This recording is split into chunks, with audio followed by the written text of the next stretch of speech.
Boss Telugu season 8 week 4 అనమాట. Fourth week నడుస్తుంది. నామినేషన్స్‌లో ఉన్నవాళ్ళు అసలు ఓటింగ్ రిజల్ట్ వాళ్ళకి ఎంతెంత ఉంది అనేది చూద్దాం యాక్చువల్‌గా. అండ్ ఈ వారానికి ఒక ప్రత్యేకత ఉంది. అంటే ఈ వారం ఓటింగ్ లిస్ట్‌లో ఎవరైతే టాప్ ఉన్నారో వాళ్ళందరినీ 2 భుజాల పైన మోస్తుంది ఎవరో కాదు, మన సోనియా అక్క. అలాంటి మన సోనియా అక్క ఎక్కడుందో చూద్దాం. అండ్ మిగతా వాళ్ళు ఏ ఏ పర్సెంటేజ్‌లో ఉన్నారో కూడా చూద్దాం. అండ్ టాప్‌లో ఉన్నదొచ్చేసి నబీల్ 35% ఉన్నాడు.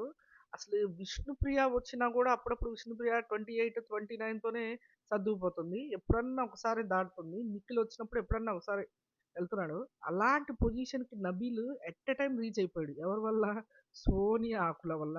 ఆమె నామినేషన్‌లో బిహేవ్ చేసిన తీరు ఆయన్నక్కడ కూర్చోబెట్టిందని చెప్పాలి. నబీల్ ఎవ్వరు చేయని పని చేయడం వల్ల అంత హైప్ వచ్చిందో ఏమో తెలీదు. ఎందుకంటే అర్ధరాత్రి మిడ్‌నైట్‌లో ఈ విష్ణుప్రియ ఈ క్లాన్‌లో ఉన్నోళ్ళు ఎవరైతే విష్ణుప్రియ, నైనిక, సీత వీళ్ళందరూ కూర్చొని మాట్లాడుకుంటా ఉంటారు.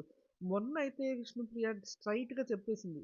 ఆ పర్సన్ నామినేషన్‌లో ఎలిమినేట్ అయిపోవాలని నేను రోజు కోరుకుంటున్నాను దేవుడిని అని చెప్పింది. అంటే వీళ్ళందరూ సోనియాని వెళ్ళిపోవాలని కోరుకుంటున్నాను. మరి సోనియాకి ఎందుకు ఓటేయట్లేదు? ఎందుకు నామినేట్ చేయట్లేదు? అనేది అసలు క్వెషన్. ఎవరు నామినేట్ చేయకుండా ఆ ఒక్క థాట్ ప్రాసెసే ఇప్పుడు ప్రజల్లో జనాల్లోకి బాగా వెళ్ళింది. వెళ్ళి ఇప్పుడు ఎవరైతే సోనియాని క్వెషన్ చేశారో నబీల్, ఆయన్ని తీసుకెళ్ళి స్ట్రెయిట్‌గా థ్రోన్ మీద కూర్చోబెట్టేశారు. ఎందుకంటే ఆయనకి మోస్ట్ పర్సెంటేజ్ ఆయనకి ఇంతవరకు ఆయనకి పడడం వల్లే మనం అర్థం చేసుకోవచ్చు. And also Sonia after nominations అప్పుడు నబీల్‌తో చెప్పే విధానం, బిహేవ్ చేసిన తీరు అండ్ ఆల్సో పృథ్వీకి నామినేట్ చేస్తుంటే నబీల్ మధ్యలో సోనియా అక్కుల డిస్టర్బ్ అయ్యి మాట్లాడడం, ఇవంతా చేయడం చాలా డిస్టర్బెన్స్‌గా అనిపించింది జనాలకి. అండ్ ఆల్సో ఏవైతే తనకి క్వాలిటీస్ లేవో అవే పక్కన వాళ్ళకి తక్కువైనట్టు చూపిస్తది. అసలు ఈమెలోనే ఉండవు ముందు ఆ క్వాలిటీస్. డెసిషన్ మేకింగ్ లేదంటది. బయాస్డ్ సంచాలకంది. ఇండివిడ్యువల్ గేమ్ నువ్వు ఆడట్లేదంటది. అసలు ఇవన్నీ ఆమెకు వర్తిస్తాయి. ఆమె ముందు గ్రూప్ గేమర్ ఆమ. సో మొన్న ఒక సందర్భంలో నబీల్ కూడా అన్నాడు నామినేషన్స్ అయిపోయిన తర్వాత, నన్ను మిస్టర్ బయాస్డ్ సంచాలక్, సారీ, మిస్టర్ ఫెయిల్యూర్ సంచాలక్ అని చెప్పింది నన్ను.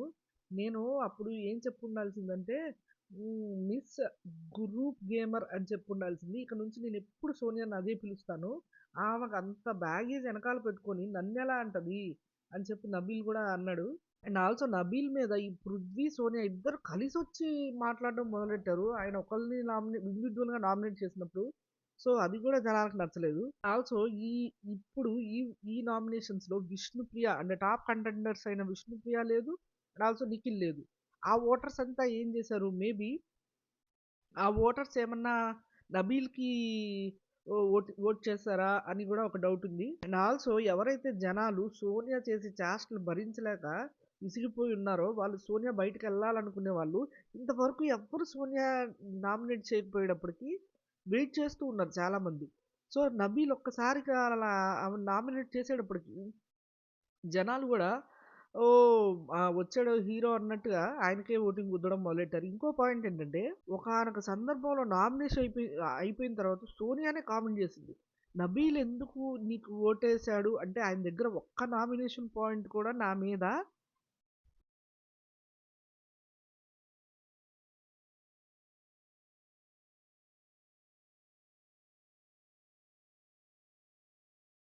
ఈమె అలా పెంచుకుంటుంది. పైపెచ్చు అది గ్రూపు ఏంటి హౌస్‌లో గూడా ఆమెను నామినేట్ చేయడానికి భయపడుతున్నారు. సో, అది అర్థమైపోయింది. ఎందుకంటే ఆమె నామినేట్ చేస్తే డ్రాగ్ చేసి ఏ టాపిక్ ఎలా మాట్లాడుతదో, ఎక్కడికెక్కడికో ఎళ్తది. లేదంటే పర్సనల్ అటాక్ చేస్తది. పర్సనల్ అటాక్ చేసి అందరిని హ్యూమిలియేట్ చేస్తది. ఏం చేస్తదో అని భయపడుతున్నారు అందరూ. సో, అది ఆమె దాకా ఎళ్ళిపోయిందది. సో, వెళ్ళిపోవడంతో ఆమె కూడా ఇలా చెప్పుకుంటుంది. నా మీద నామినేట్ చేస్తే అతనికి హైప్ వస్తది. అందుకే అతను నన్ను నామినేట్ చేశాడని. ఇప్పుడు తెలుస్తది ఈ వీక్ ఆమెకి మొత్తం స్టోరీ అనేది క్లైమాక్స్‌తో సహా రివీల్ అయిపోతది. అండ్ నెక్స్ట్ ఎవరున్నారు? ప్రేరణ ఉంది. 16% ఓటేజ్ ఉంది ఆమెకి. యాక్చువల్‌గా ప్రేరణని ఎవరు నామినేట్ చేశారంటే విష్ణుప్రియ నామినేట్ చేసింది. అండ్ ఆల్సో సీత ఒకటి నామినేట్ చేసింది. ఎమోషనల్ అంటున్నావు. నువ్వు ఎమోషనల్ కాదా? ఈ వీక్ నువ్వు కూడా ఎమోషనల్ అయ్యావు కదా! అని. విష్ణుప్రియనేమో ఒక సిల్లీ రీజన్.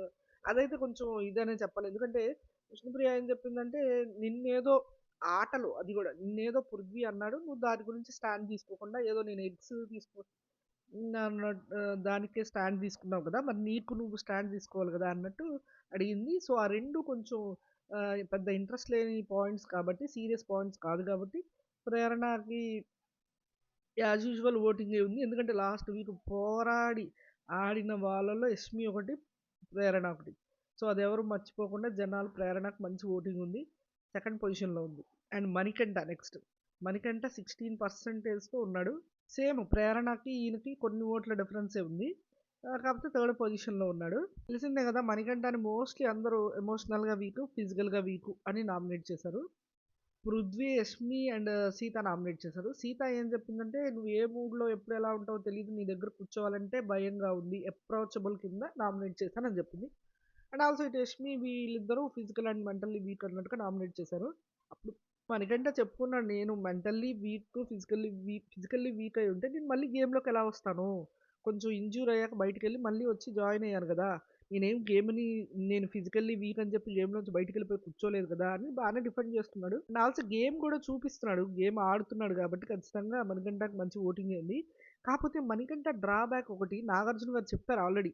అది ఏమి వదులుకున్నట్టయితే నాకైతే అనిపించలేదు. ఏంటంటే ఇక్కడ నేను చెప్తాను. వినండి. మొన్న 'దోస' టాపిక్‌లో ఇటువైపు అయిపోయినా గాని డ్రాగ్ చేసి ప్రేరణ తప్పే చేసింది. ప్రేరణ నువ్వు తప్పు, నీ తప్పు ఒప్పుకోవాలి అని చెప్పి దాన్ని పెద్దది డ్రాగ్ చేసి అక్కడ ఏదో పెద్ద సిట్యుయేషన్ జరిగిపోయిందన్నట్టు క్రియేట్ చేశాడు. నాగార్జున సార్ వచ్చి కూడా చెప్పాడు. ఆ అమ్మాయి ఎలా వేసింది చూడు అని చెప్పి. మనకంటానేమో లేదు ఆ అమ్మాయి ఫస్ట్ వద్దు వద్దనింది. దాని బేస్ మీద నేను చెప్తున్నాను. ఆ అమ్మాయి ఫస్ట్ అలా అనుండకూడదు అని చెప్తున్నాను సార్ అంటే, సార్ కూడా అర్థమైపోయింది. నువ్వు కొంచెం టాపిక్‌ని డ్రాగ్ చేసి వాళ్ళకి గొడవ పెట్టావని మా అందరికీ అనిపించింది మణికంఠ. నువ్వు ఆ పద్ధతి మార్చుకో అని చెప్పారు. అది అయిపోయిందా? నిన్న నామినేషన్స్‌లో ఆదిత్య గారిని నామినేట్ చేశాడు. నామినేట్ చేసి ఏం చెప్పాడు వినండి. మీరు జరిగే విషయాలన్నీ ముందుగానే చెప్పేస్తున్నారు. బొమ్మరిల్లులో ఫాదర్ లాగా రేపు ఇది జరుగుతది, రేపు ఇది జరుగుతది. నువ్వేం చేయాలంటే పొద్దున్నే లేసి స్నానం చేయాలి. తర్వాత ఏదో సుత్తి రీజన్ ఒకటి చెప్పాడు. సరే అంతవరకు బానే ఉంది. తర్వాత అన్నీ నేను చేయాల్సిన పనులు కూడా మీరు చెప్పేస్తున్నారు. నాకది నచ్చలేదన్నాడు. ఇంకోటేం చెప్పాడు ఆదిత్య గారిని అదే టాపిక్ కంటిన్యూ చేస్తూ మొన్న నేను మీరు చీఫ్‌గా పనికిరారన్నప్పుడు స్పోర్టివ్‌గా తీసుకోవాలి గదా! అన్నాడు. అది పాయింట్ బానే ఉంది. కానీ ఆ టైంలో నేను విష్ణుప్రియ గురించి చెప్తుంటే మీరసలు వినటానికి కూడా ఇష్టపడలేదు అన్నాడు. అంటే ఇక్కడేంటి విష్ణుప్రియని తీసుకొచ్చి ఈయన విష్ణుప్రియకి ఈయన విష్ణుప్రియ గురించి జెలస్ ఫీల్ అవుతున్నాడు. అందుకే విష్ణుప్రియ అనగానే వద్దొద్దు చెప్పకు చెప్పకు అన్నట్టుగా అన్నాడు అని క్రియేట్ చేయాలని చూసాడక్కడ. ఓమాదిత్య ఏమన్నారు? విష్ణుప్రియ టాపిక్ ఎందుకొచ్చిందసల? నువ్వు నేను మాట్లాడుకుంటున్నాం గదా! ఆ అమ్మాయి టాపిక్ తీసుకురాకు అని చెప్పాడు. దీన్ని బట్టి మీకు ఏమర్థమైంది? మణికంఠ అలాంటి క్యారెక్టర్‌లోనే ఉన్నాడు. ఏం మారలేదు. అది ఎప్పటికైనా ఎఫెక్ట్ ఇస్తది మణికంఠ. అది ఒకసారి డబుల్ చెక్ చేసుకొని మానేస్తే బావుంటది. అసలు నాగార్జున సార్ ఏం చెప్పారు అనే పాయింట్ ఆలోచించుకొని, నేను ఆ తప్పు రిపీట్ చేయకుండా ఉండాలని ఆలోచించుకోవాలి. కానీ మళ్ళీ అదే తప్పు రిపీట్ చేయబోయాడు మొన్న నామినేషన్స్‌లో. ఈ భూమాదిత్య కట్ చేసేసాడు అక్కడికి. ఆ అమ్మాయి టాపిక్ ఎందుకు తీసుకొచ్చావు అసల అన్నట్టుగా కట్ చేసేసాడు. అదొక్కటి మణికంఠ చేంజ్ చేసుకోవాలి.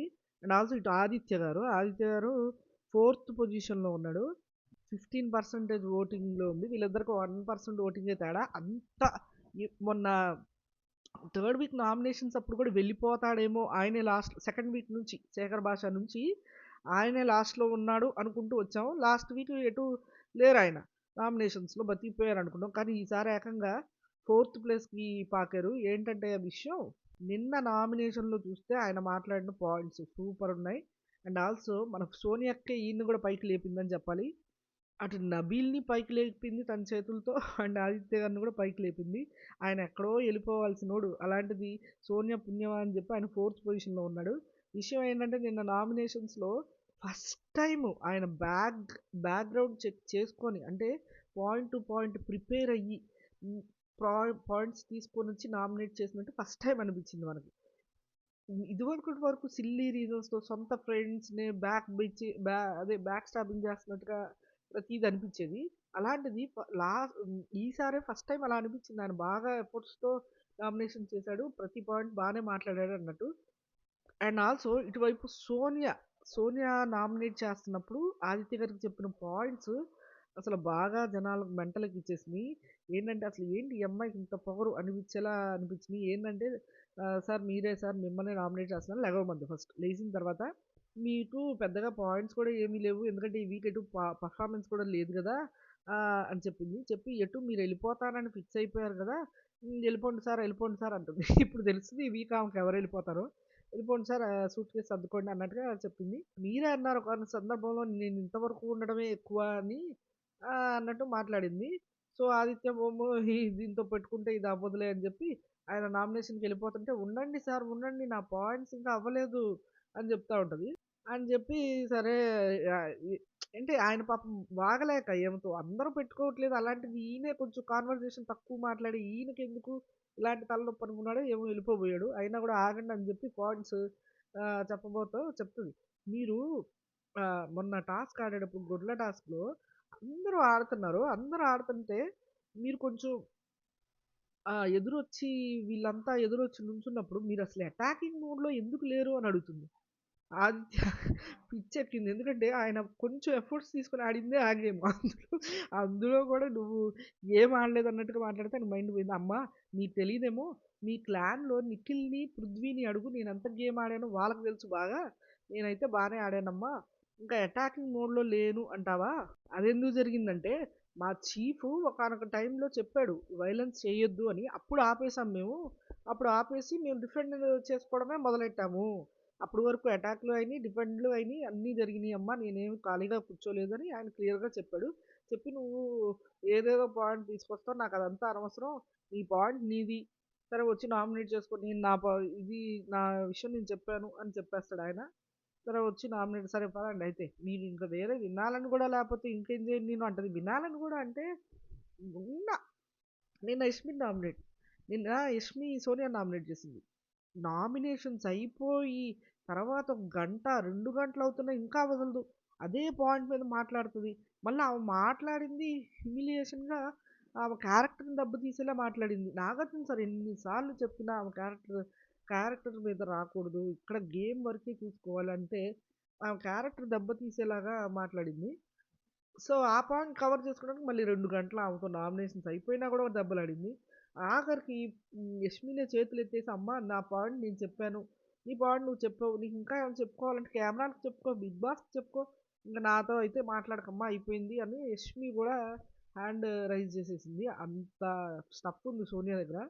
ఇటువైపు పృథ్వీ ఫిఫ్త్ పొజిషన్‌లో ఉన్నాడు. 11% ఉన్నాడు. యాక్చువల్‌గా పృథ్వీ ఎంత కష్టపడాడు లాస్ట్ టాస్క్. అతనికి ఏం కనిపించకపోవడానికి ఈ సోనియా ఎంకరేజ్‌మెంట్ ఒకటి కారణం. ఈమె సలహాలు కూడా కారణం. నిన్న నాగార్జున గారు "నువ్వు అగ్రెషన్ ఇంకా కంట్రోల్ చేసుకోవట్లేదు. నువ్వు ఎఫ్ వర్డ్ కూడా వాడావు. నువ్వు ఇలాగే కంటిన్యూ చేస్తే ఈ రెడ్ కార్డ్ నీ మీద కూడా ఉపయోగిస్తాను" అని నిన్న అభయ్ ఎలిమినేషన్ ఎపిసోడ్‌లో కూడా చెప్పారు. చెప్తే ఆయన అంతా చెప్పింది వినిపించలా. నిన్న సోనియా పక్కకు తీసుకెళ్ళి చిలక చెప్పినట్టు ఏదో చిన్న పాపాయికి చెప్పినట్టు చెప్తూ ఉంటే ఆ! ఆ! ఆ! అంటూ వింటున్నాడు. ఏమని? పక్కనోళ్ళు హర్ట్ అవుతున్నారో లేదో కూడా చూసుకో. మంచి మాటలే చెప్పింది. కానీ సోనియా చెప్తుంటే పట్టించుకునేంత పక్కనోళ్ళు ఈవెన్ నాగార్జున సార్‌ని కూడా పట్టించుకోవా నువ్వు? నువ్వు అదే పనిలా ఓకే సార్, ఓకే సార్ నేను మార్చుకుంటాను సార్ అన్నావు మరి నాగార్జున గారి ముందు. సార్ కొన్ని కొన్ని నేను మార్చుకోలేను సార్ ఏం చేద్దాం? ఈ గేమ్ ఇలానే కానీ ట్రై చేస్తాను సార్. ఇలాగైనా చెప్పొచ్చుగా. లేదు నేను మార్చుకుంటాను అన్నావు. కానీ అలాగే ఆడితే ఈ వీక్ పృథ్వీ అయితే చాలా కష్టం. 11%తో ఉన్నాడు. పాపం ఆయన వాళ్ళ నిఖిల్‌ని కూడా అడుగుతాడు.